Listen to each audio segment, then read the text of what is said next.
Olá, meu amado irmão em Cristo, olá, Igreja Batista Videira. Hoje eu quero compartilhar com você uma palavra de fé, um texto da palavra de Deus que se encontra em Salmos, no capítulo 32, do verso 1 ao verso 6.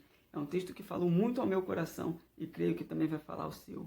O texto diz o seguinte: Como é feliz aquele que tem as suas transgressões perdoadas e os seus pecados apagados. Como é feliz aquele a quem o Senhor não atribui culpa e em quem não há hipocrisia. Enquanto escondi os meus pecados, o meu corpo definhava de tanto gemer, pois de dia e de noite a tua mão pesava sobre mim.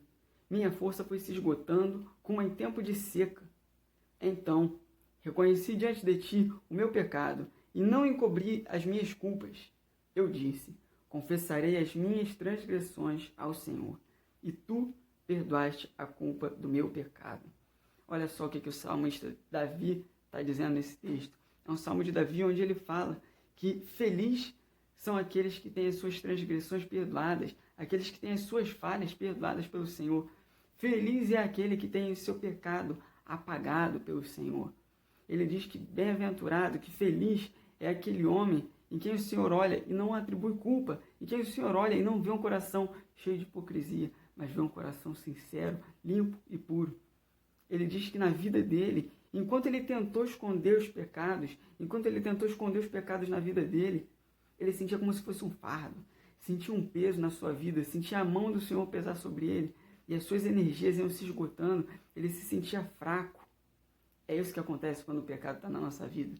Quando nós escondemos o pecado na nossa vida, no nosso coração, isso vai nos enfraquecendo, isso vai nos afastando do Senhor, isso vai nos colocando cada vez mais para baixo. Esse é o peso do pecado na nossa vida. Mas sabe qual é a notícia boa? Que você não precisa carregar esse fardo. Cristo morreu na cruz para perdoar os seus pecados. Então você não precisa levar esse fardo. Ele levou esse fardo sobre si. Basta que você confesse o seu pecado ao Senhor. Basta que você peça perdão a Ele. Porque o Senhor é fiel e justo para perdoar os nossos pecados e nos purificar. Então, clame ao Senhor. Não deixe que o pecado seja um fardo na sua vida.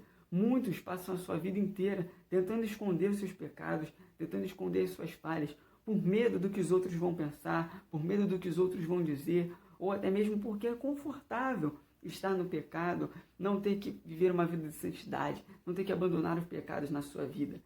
Mas esse fardo vai pesando cada vez mais sobre os nossos ombros. Esse pecado vai pesando cada vez mais sobre as nossas vidas, tirando as nossas forças, nos enfraquecendo e nos afastando de Deus. Você não precisa carregar esse fardo. Então, se entregue hoje ao Senhor, clame a Ele, confesse o seu pecado, entregue esse fardo nas mãos do Senhor e viva uma vida leve e alegre com Jesus. Que Deus possa te abençoar e que você possa confessar ao Senhor o seu pecado. Não viva uma vida com esse fardo, mas confesse ao Senhor e viva uma vida livre no Senhor. Em nome de Jesus.